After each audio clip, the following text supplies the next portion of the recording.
As a reminder, the town of Barnstable continues to follow the orders and directives of our governor. The governor continues to frequently update his orders and directives. Therefore, I encourage everyone to go to mass.gov website or to the town of Barnstable website and read these orders and directives. Don't, I say this every meeting, but don't listen to what somebody else told you or you see posted somewhere on an unofficial site. It's very simple. Mass.gov, you'll see COVID come up on the screen, click on it. You'll be able to go into all of the different items that are offered by the state of Massachusetts relative to the governor's declaration. Please look for yourself, read for yourself. The town of Barnstable is now designated as a red high risk by the Mass Department of Public Health. We've observed an increase in the average number of positive cases. It's been double digit this week in Barnstable. The direction given at this time is continuing for our residents to continue to provide attention to proper safety protocols, personal hygiene, physical distancing as we approach the holidays and as we enter youth or any sports season. Limit gathering size, wear a face mask, and in general, take personal responsibility regarding this matter. We are still in phase 3, step 2 of the governor's 4-phase recovery plan in Barnstable, but are concerned that if current trends continue, we could experience setbacks in the coming weeks. If we sustain for 3 weeks the designation that we're currently in, we will be stepping back to a step 1 or perhaps even greater, depending on additional directives and orders by our governor. We want to thank our residents for continued adherence to these requirements. I'll just share that we're beginning to receive, and I completely understand the frustration because of the duration of this situation, from parents who want to go to their kids' sports games or participate in life the way that they knew it 10 months ago. Unfortunately, that no longer exists. And I think as responsible adults, we need to recognize that, and we need to take proper action relevant to this situation. And I know part of that is just enduring what confronts us every day. But short of doing that, we will be forced to move back in this phased recovery, which will result in closing of facilities and further limiting the activities that we are just beginning to participate in again. So I am a parent as well. I enjoy participating in life, certainly, and in my children's activities. But be patient. If you've got to do it remotely, please do that. If it's limited to the number of you that can go, please follow that. And when you're there, certainly follow the proper protocols. And hopefully we can hold our place here and get through this and get back to whatever we're looking at as we move out of this specific situation. I received a communication late in the day today, but I thought I should share it with y'all. I believe I forwarded it to Cynthia, but Barnstable Public Schools Health Service is pleased to announce that we have been chosen to participate in the first phase of the Abbott Bidex Now COVID-19 K through 12 testing program. This testing program is a rapid antigen test for COVID-19. Rapid antigen tests perform best when the person is tested in the early stages of infection.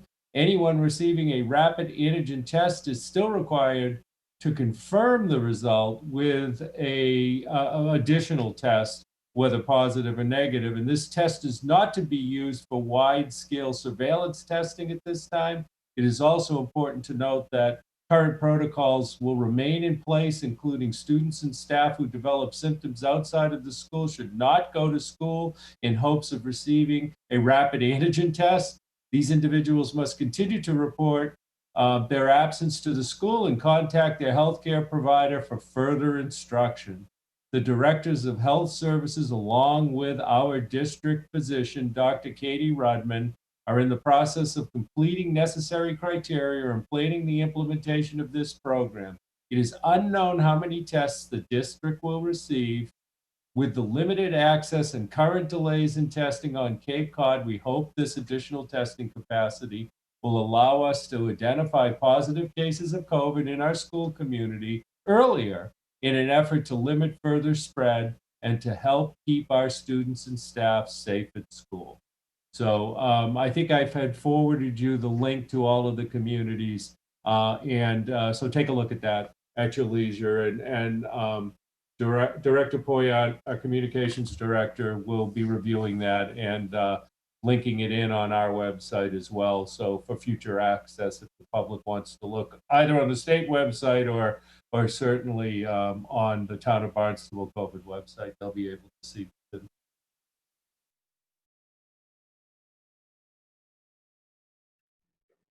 Good day, everyone. This is Meg Mayo Brown, Superintendent of Barnstable Public Schools, with a community update for November 17th, 2020.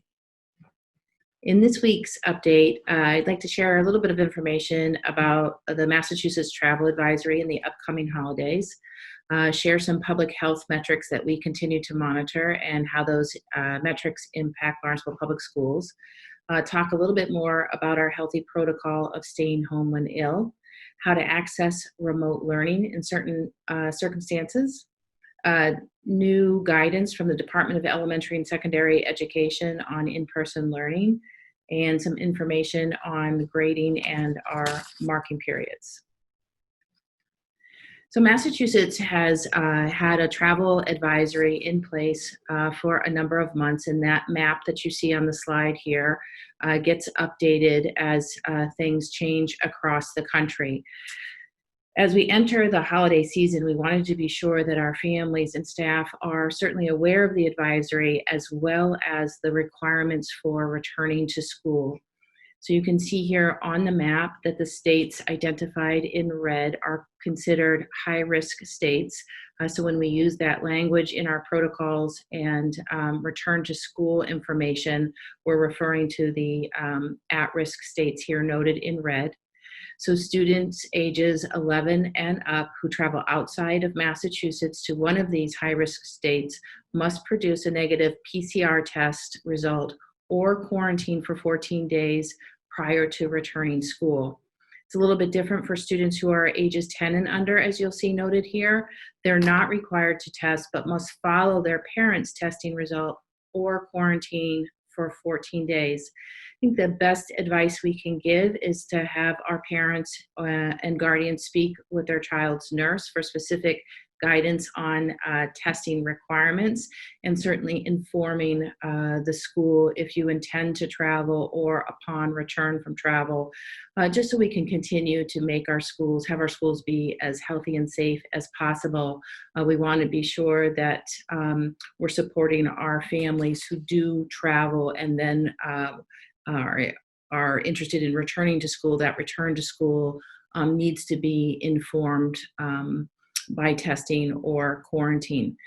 It's really important for us to note that BPS students who are in quarantine can participate in remote learning regardless of grade level. So again, if you are traveling for the upcoming holidays, please speak with your child's nurse for specific guidance and requirements around testing and or quarantine and the return to school. In our next slide, I'm going to talk a little bit about the public health metrics that we continue to monitor. The Department of Public Health recently updated their color-coded system or designation for communities around the state. Now a community's designation that's explained here as can be either red, yellow, green, or gray. However, it now takes this new metric, or it's not a new metric, but it's a bit of an update in terms of the way that DPH reports it out to us. It now takes into account the size of the community, the positive COVID cases per 100,000 residents, and the percent of tests conducted in a community that are positive. Again, this system, although the color coding is the same, is slightly different than what DPH had been using in previous months. So each Thursday, if I look at this chart here, each Thursday the Department of Public Health releases information about every community in the state, and you can see here I have an arrow pointing to Barnstable, so we can follow that row across. You can see that Barnstable is in the yellow. So if I come over to this chart over here, what that tells us for our population is that we have more than 10 cases per 100,000 residents, among other measures. I think it's important to note that our change in case counts is higher than previously reported. So down here is our county data. This should look familiar. We typically show this chart in our updates. Again, to focus your attention over the most recent data as of yesterday that we were looking at, you can see the spike in cases for Barnstable County. And what I don't have on this slide is our town data, which also indicates that the number of cases are rising in the town of Barnstable. So again, we continue to use state, and in addition, I should also mention that this is a weekly chart, but the Department of Public Health also releases a daily chart that we look at. So we look at state data, county data, and our town data to monitor the virus in our community. On the next slide, we're going to show the impact of the virus within Barnstable Public Schools. So as we take a look at this slide, this is our dashboard. It's on our reopening page. It's updated on a daily basis. You can see that it was, what I'm showing you was as of yesterday. Just to walk through a bit of this data, it shows you the number of persons in isolation with COVID. So right now we have 12 in-person students who are in isolation with COVID.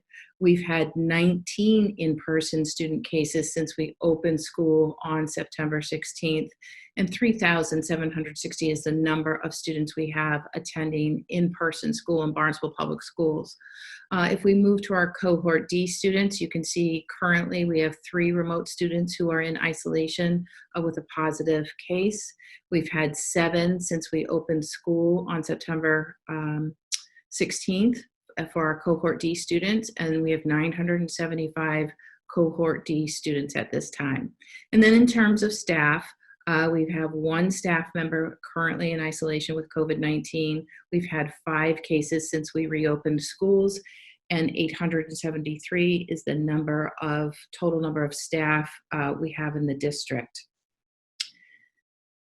So I also want to take this, I'm just hold on this slide a little bit so that I can talk about what our school nurses and directors of health services do when we're notified of a positive case. They work to identify close contacts. And our contact tracing protocol guides our decision when we may need entire classrooms to go into quarantine. And to date, we've had 8 classrooms pivot from in-person to going into remote learning for quarantine purposes because we have identified that there have been close contacts within the classroom. So to date, we've had 8 classrooms go into quarantine over a period of time. All of those classrooms have been at the preschool through 3rd grade level. The cases that have been identified for Barnstable Public Schools continue to be out of school exposure. So that means that, for example, there might be someone in the family who tested positive, and in weeks to follow, a child in that family has tested positive that attends Barnstable Public Schools. So that's an example of out of school exposure. What we're noticing recently is that when we do our contact tracing, we're learning of small gatherings, just things such as birthday parties or sleepovers that are taking place that are leading to more and more of our students falling into the category of a close contact. So we have, I don't want to confuse the two, but we have cases where a student might be identified as having a positive test result, and that student is in isolation. But we also have cases where students, because of out-of-school exposure, are considered close contacts and need to quarantine because they're a close contact. In order for our schools to stay open for in-person learning, we have to avoid in-school transmission. We have yet to see any in-school transmission of the virus. If we start to see in-school transmission, we will be revisiting our current model of instruction at the school or district level. So we really want to thank everyone for continuing to support our protocols that we have in place so that we can keep our schools as healthy and safe as possible, and importantly, keep our schools open for in-person learning. Again, if we start to see that the virus is transmitting within our class and across our classrooms and within our schools, we will need to look at whether or not we can continue in-person learning. So we're really asking for the support of our families and students to limit those small gatherings, because again, through our contact tracing, we're seeing that those small gatherings are creating more close contacts and are creating positive case exposure occurring outside of the classroom. So on this slide, we one of our healthy protocols that everyone has been very supportive of, and we just again thank our parents and guardians for following this protocol, and our staff, and that is staying home when ill. So you'll see here that we've listed the COVID-related symptoms and on this slide, and that we ask that you not send your child to school with any of the above symptoms, but rather contact your child's pediatrician and inform the school nurse. So if your child needs to stay home due to a COVID-related reason, your child, again, regardless of grade level, is able to participate in remote learning. So again, just if we could just take a look at these COVID-related symptoms. If staff or students have any of these symptoms, we ask that you stay at home and contact your health care, your primary health care provider, and or the school nurse. This next slide is a document that we have on our website that talks about the different components of isolation, quarantine, and a general absence. We're trying here to explain the difference between these three. And in each of these cases, as you'll see here, we ask that you consult with the school nurse. So isolation is a term when a student or staff member has tested positive for COVID-19, or as it says here, you've tested, you have the symptoms but are not getting tested, and you've been given an alternative diagnosis by a doctor, and you've consulted with a school nurse. The isolation is a minimum of 10 days. We want our students and families to know that you can access remote learning when you're in isolation. Similarly, you can access remote learning when you're in quarantine. If students are generally absent for any other reason, such as they missed the bus, the family's on vacation, or it's a non-COVID related illness, that is an absence, and your child will be marked absent. If your child is in a hybrid learning model and it's their in-person day, and they're not able to attend the in-person day because of a non-COVID reason, that your child will be marked absent. And if there are any questions about whether or not you feel your child should be able to access remote learning or virtual learning, we ask that you contact your child's principal at the elementary level, or if your child is at the secondary level, the assistant principal or dean.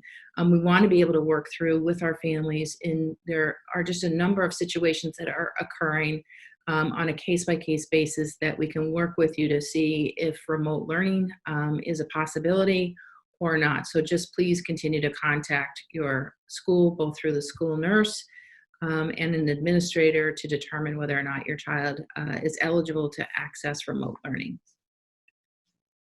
On our next slide here, it explains that the Department of Elementary and Secondary Education released some new guidance on November 6, 2020.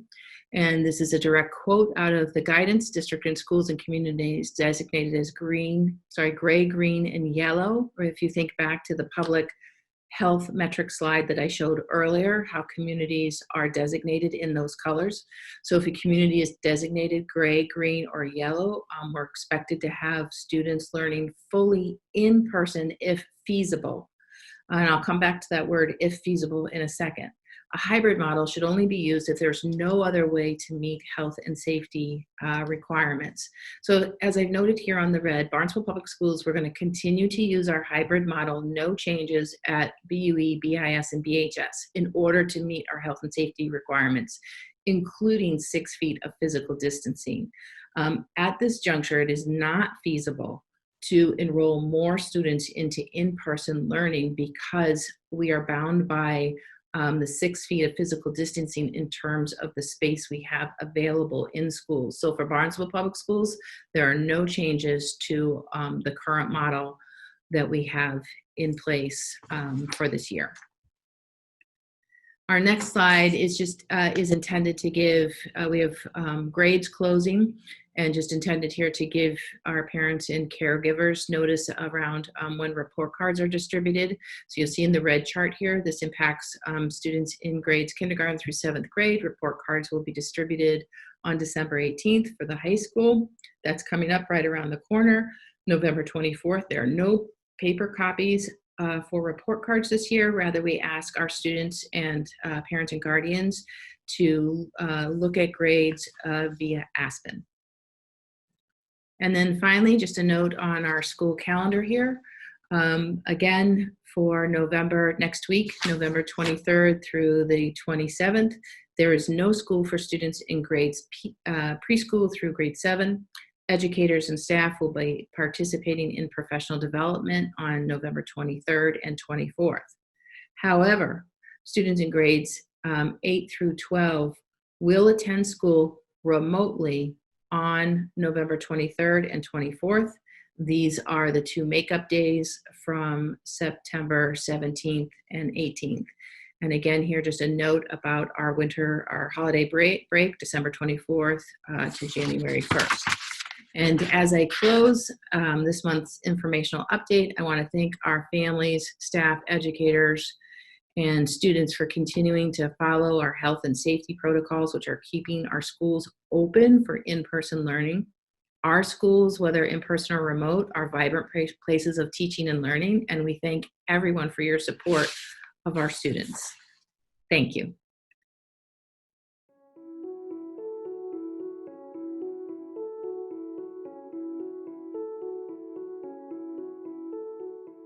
In addition to the threat of COVID-19, it is also cold and flu season. We understand that it is tempting to come to work when you or a family member are feeling under the weather. However, we ask that for the safety of your coworkers and our residents, that you not come to work if you or a family member are ill or feel like you're coming down with something. Even if your symptoms don't resemble COVID-19. Cold, flu, strep, and stomach bug germs can be just as contagious. Please continue to stay the course and keep physical distance. Wear a mask or face covering. Washing your hands in frequently touched surfaces. Avoiding crowds and choosing outdoor activities over indoor ones when possible. Wearing a mask is only effective to stop the spread of COVID-19 if it's worn properly.